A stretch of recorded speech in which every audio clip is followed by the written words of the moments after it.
Hello, what is up, everyone? How you doing today? It's a beautiful weather today out here in the beautiful state of Mississippi. And I just talked to myself and start thinking about, I used to go through the Facebook marketplace, looking through and seeing what a person can buy, what you can own. And the whole lot of the vehicles on there go by, 200,000 miles, some of them 300,000 miles. And some of them, maybe 185, 175, some of them even 98,000, you know. And I realized a whole lot of people tend to, stay away from the vehicles with 200,000 miles and above and stuff like that. And I come to the conclusion that I believe a whole lot of people actually have a thinking or an idea or something in the head that makes them feel like if a vehicles go high miles and stuff, that means that vehicle is not good or it's not going to be reliable.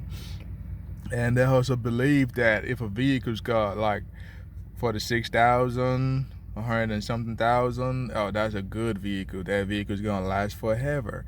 But I'm here to tell you that that is not absolutely correct, because I have seen vehicles with 59,000, 50,000 miles that are actually piece of S, and there is nothing you can do to fix them. And I will also try to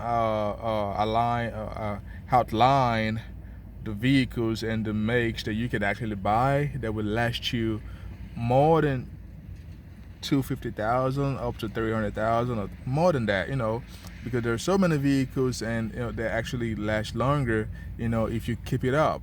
And the problem is a whole lot of people do not actually keep up with the vehicles, right?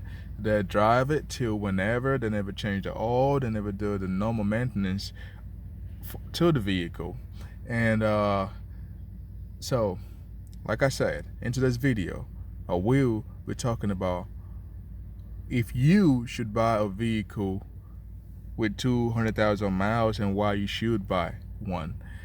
Okay, first of all, there are different companies, vehicle manufacturers, and we all know the ones that are actually bad, and we all know the ones that are actually good.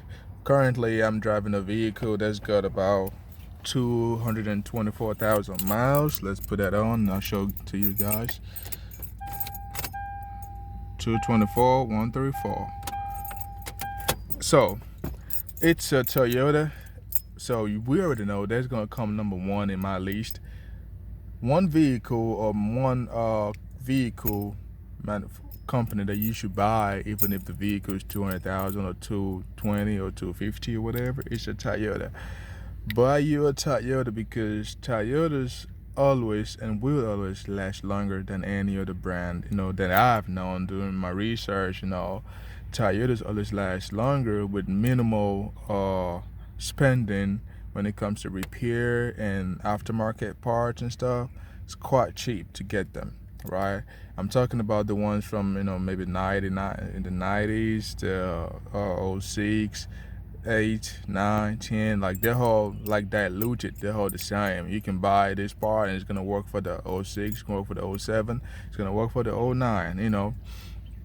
So the second vehicle company in my own research is the Ford F-150. The Ford F-150s last good. They last really, really long.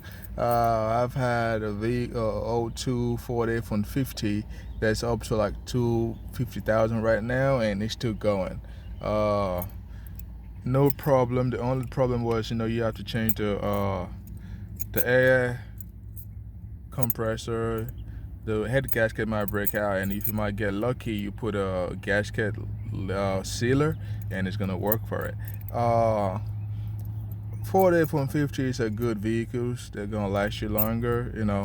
That's from the 1999 to 2000 and I believe 6. I can vouch for those ones because I know much about them. They actually last way longer. The other ones that you can buy, another vehicle that you can buy that will last you way longer, are the Hondas. The Honda Accord, anything Honda. Yeah, they last good. If you do your research, and you're gonna realize Hondas and all of them actually last way longer than so many other vehicles. The Honda Accord, Honda Odyssey, and I had a Honda SUV one time, and it lasted me a long time too before I had a wreck with it. But there's a good vehicles too. Another vehicle that you can buy that was gonna last you really really long. It's also I can't. What is that? I mean, I always know about the Ford F-150, the Toyota, and the Honda. Also, another one that can last you long is I wouldn't say the BMW also lasts longer, but then I wouldn't recommend you to buy the one from 12, 11. The BMW made good vehicles from 2001 or 1999 to 2007, and you should stop there right there. Stop at 7, and the BMWs are good. But then over that, they're making scrap vehicles, crappy vehicles, and you drive them, they break down on you, they stop on you, and they're quite expensive to fix. The parts are too expensive and everything. The other vehicle that I think you should buy that's gonna last you last you longer and go past 250 or stuff like that is some GMCs actually do last longer. GMC vehicles, General Motor, they last longer and they're quite nice to drive too. And I have buddies of mine who have GMCs, and they drive them and they keep driving to date, no problem. The only problem is the normal wear and tear. Maybe the engine, some part of the engine, you gotta change it and stuff like that. But like the vehicle seizing up on you and not working anymore, no. And I wouldn't advise anyone to buy a Audi. A Audi with is it 2.4 whatever quattro and the turbo and all that book. No, do not buy none of that stuff. They break down on you. But I feel like if you maintain the vehicles, they might last you a little while, but you will be paying more for parts, and also you will be paying more for labor, because it feels like the mechanics, whenever they hear you talk about how they're gonna be like, oh yeah, it's got the money, we're gonna charge him higher. They charge you higher and stuff. And so the same thing goes for the Mercedes. The Mercedes, first of all, the reason why I will say the Mercedes are not actually built for you, for the poor folks or whatever, is that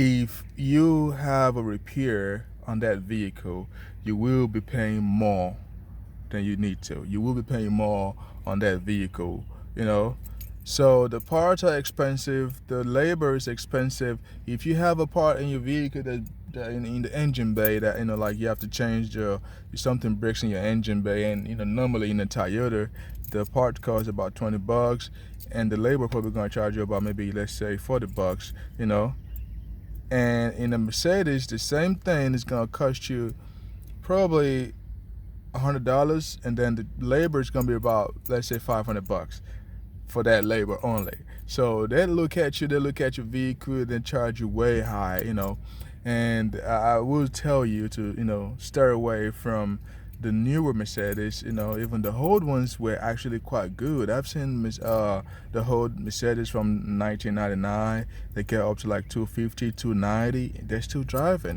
Just do the normal maintenance to it.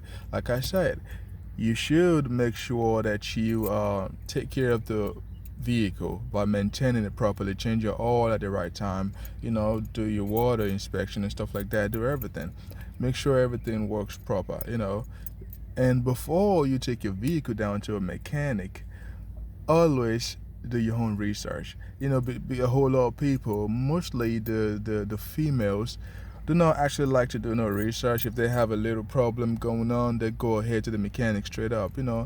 I'm talking about the saving aspect of this issue. Like, you should learn, everyone needs to learn how to save money, right?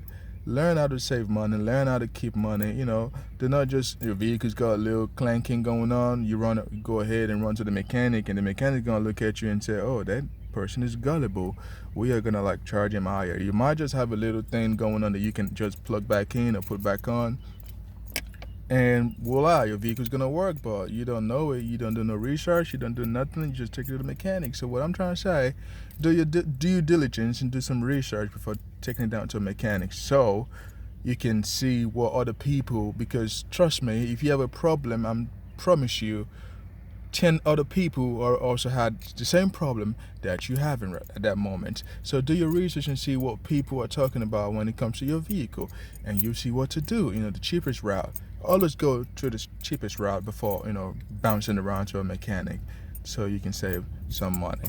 Okay, the other company that I think will last you longer driving the vehicle, a whole lot of people do not really know much about all these vehicles, is gonna be a Subaru. A Subaru lasts longer too. I've never driven a Subaru, but if you do your research and stuff, you realize that it lasts you a long time too. A Subaru lasts you a long time if you have one. That's if you like wagons and stuff. Subarus, last you longer, and they brought a new one this time, and it looks quite nice too. They have nice shapes and stuff, but a Subaru lasts long too, and sometimes Chevrolets also last long. Funny enough, I had buddies of mine who have Chevrolets, and they actually say, wow, it's lasting long. There's minimal maintenance done to it. They spend less money on it, and pretty neat. And you go to a mechanic, they don't charge you a lot because the parts are out there to get for cheap, not too expensive. It's American made, and that's pretty much. And sometimes a Nissan. I wouldn't advise anyone to get a Nissan, but if you have a Nissan, some of them you might get lucky. This is a luck stuff. You might get lucky and get a Nissan that will last you a long time. I'm a living witness to that. I had a '06 Nissan Pathfinder, and before I sold the vehicle, I had 241,000 miles on that vehicle, and I sold it, and the vehicle was driving. You can see some codes popping out and stuff, but that has never stopped my vehicle from running. The only time my vehicle was trying to like crazy without running, if you check into my videos, scroll down, you're gonna see what I did about my vehicle not pulling properly. I had to change the camshaft sensor and the crankshaft sensor, and I did that myself, because I did my research, and because I know I asked them Nissan dealership, and they want to charge me about $500 to get the camshaft sensor put in. And I'm like, no, I'm gonna do that myself. So I did some research, and I realized I could do it. I went down to AutoZone, pulled out my shirt, took out my tools, and lay down on the engine bay. I let it get cold though. Lay down on it and took it out, put a new one in it, and boom, voila, my vehicle drives properly. So do your due diligence, and do a research before buying a vehicle. And whenever you have a Toyota that's got 200,000 miles and stuff, do not look 2 times on it. Like what I would tell you to do, if you want to buy a vehicle that's got 200,000 miles, drive it. Make sure the vehicle drives. Pull that vehicle, take the vehicle down to the highway, drive it hard, rev it up, like to the sense, not overdo it. Just do it to the minimal sense. Drive the vehicle really hard, go to 70 miles per hour, go to 80 miles per hour. If you don't get arrested, drive it real good and see what happens. Drive it for like 10 minutes. Do not just stop. Drive it for like 10 minutes around town. See what's going on. Check the AC, check the heat, and all that good stuff. Make sure it works. If it works and drive to your satisfaction, buy it. Put on the cruise control too. Try the cruise control. If the cruise control engages, that means it's a good vehicle.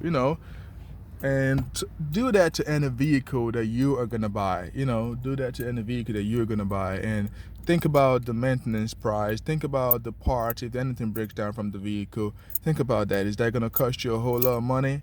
To fix it, to replace some parts? think about that. You have to put everything into consideration before putting your money into it. And I wouldn't tell you, because a whole lot of people believe if a vehicle's got 50,000 miles or 90,000 miles, it's the best vehicle. That's not true. If a vehicle might have 50,000 miles and the engine is already got locked up, it might have 90,000 miles and it leaks oil, it's oil, and stuff like that. Little bit things might actually ruin your day, and you don't want nothing to ruin your day. If you're trying to go make a money or something like that could work, then if your vehicle stops on the side of the road, that's gonna ruin your day. So you don't want none of that. So I hope in this video, what I say, I'm gonna have a recap.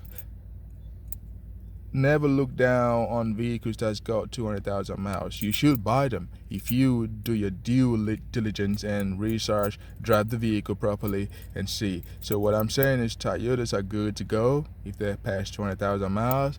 Hondas are good to go if they're past 200,000 miles. Ford F-150s, in particular the old 1999 to the 04, I believe, to the 03, they're good to go if you buy them too. The Subarus are also good to go.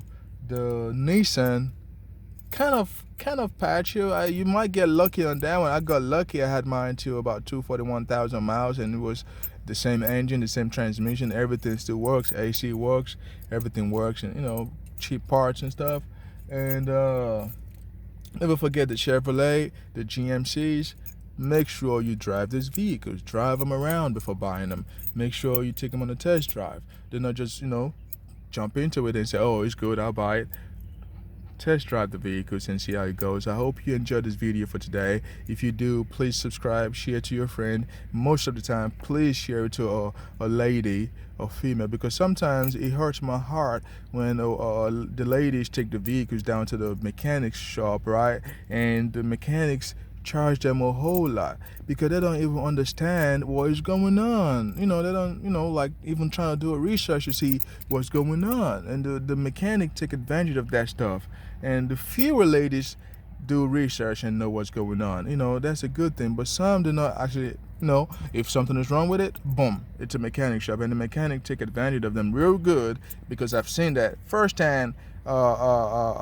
Opinion and that I've seen where a mechanic charged a lady way more than he's supposed to, and she didn't even say nothing. She said yeah to it and said yeah, and she paid it. I felt bad about that. So please have if you have ladies, female in your family, send this video to them so they can do their own research and see what to do before buying a used vehicle that's got more than 200,000 miles. Maybe if they want to do it, they can take a mechanic to go check it out. Pay the mechanic about $40 or $20. They'll do it for you. You can check it out and she'll tell you if it's good to go, right? And that is all for today. I hope you enjoyed the video, and if you do, subscribe, share, like, and leave a comment down there. And I hope I see you guys some other time. And in my last video, I said I was gonna make a video about a 1999 Mercedes C230. It never came true because the guy, he told me he was gonna call me up. I tried talking to him, and he never did call me up, and I don't like to disturb people or make them feel uncomfortable, so I just forgot it. But I will be making another video with a newer vehicle. It's a sport car with a V8 engine. I don't know what you guys call it, but it's a V8 engine, the newer sport cars. I will make a video about that, and I will post it. I hope you enjoyed this video. Thanks for today, and stay blessed, and goodbye.